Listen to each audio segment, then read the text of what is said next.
Dr. Jim, thank you. We've been asking a lot of questions recently about what is making oil and gas so darn expensive.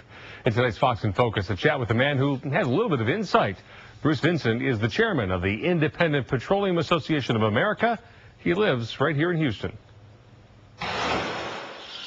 Independent exploration and production companies drill about 95% of the wells in this country every year. They produce about 85% of the natural gas in this country and about 54% of the liquids, the oil, in this country. They contribute significantly to the American economy as well. A recent study that was just released last week by IHS Global Insight showed that the onshore only upstream exploration production company, Independence, actually contributed about 4 million jobs to this country, which is about 3% of the nation's workforce. They actually delivered about 4% of the GDP last year, so a significant contribution to the economy. But when you look at price, the price we pay at the pump or the price that we pay for energy when electricity comes to our house, it's rooted in supply and demand fundamentals. And as we went through this global recession and started in 08 and 09, we saw demand soften dramatically. We saw oil prices drop. We saw natural gas prices drop. But oil prices have rebounded in large part because globally the economy is improving, and so consumption's increasing.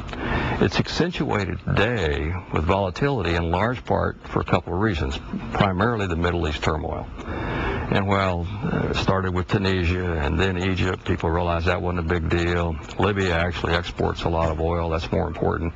But the real fear, if it spreads to Saudi Arabia. Saudi Arabia is the one country with excess capacity. It's the one country that supplies a lot of the oil to the world today. And so that's where the fear is. And there's probably a good $20 premium in the price of oil just from the Middle East turmoil. We have had some people in recently who point to just this vast array of regulation that is either existing or has been proposed, and that if some of that were lifted, modified to some degree, that would unshackle you to some degree. How much do you buy into that? Oh, absolutely. I mean, there's a tremendous amount of existing regulation. The process for probably many businesses, not just ours, but I can speak directly to ours because I live it and breathe it every day. The process of trying to get permits or to get access to deal with different agencies like the EPA or the Department of Interior is very burdensome to business. And all we're hearing out of Washington these days is add more and more of that. And that's difficult, and it puts more anxiety on the part of companies. It oftentimes what it does is it lengthens your timeline, which makes everything more expensive.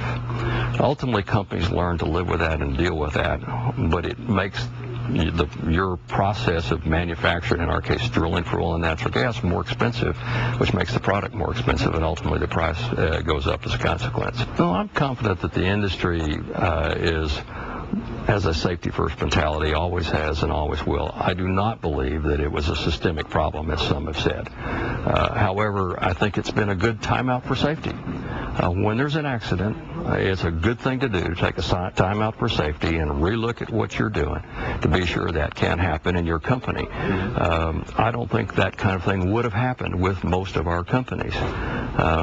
Companies have done that. Everybody that I know has taken their time out for safety. They made their people re-justify to them their processes and procedures. The new requirements from the Department of Interior have been a part of that. The industry can get back in the Gulf of Mexico and drill safely and develop our resources, and we quite frankly just need to get back to work. Much has been said about the U.S. consuming about 25% of the nation's or the world's oil supply, and that's true. But we also have about 25% of the nation's or the world's GDP, and so there's a direct correlation between energy consumption, energy use, and economic well-being, and the rest of the world wants what we have, and so they're going to strive for that. We need to learn to be more competitive because the rest of the world's going to apply that competitive pressure on us. I do think there are externalities like the Middle East tensions, like the weak dollar, that have an impact on that, but it's still rooted in supply and demand fundamentals, and price has been the one thing that we've seen, though, that can drive conservation. Conservation is a quick fix. If all of us get together and be more efficient with the way we use energy, you can use less, which can help mitigate price increases. But the one thing that we found that makes that work is high prices. People don't do that in a low-price environment. Energy is a precious resource, and it's fundamental to our way of life. It's fundamental to every product that's manufactured in this country. The cost of energy is not just what we use to fill up our gas tank. It's everything that we go to the store and buy, every product we order online. I mean, energy is a part of everything that we do.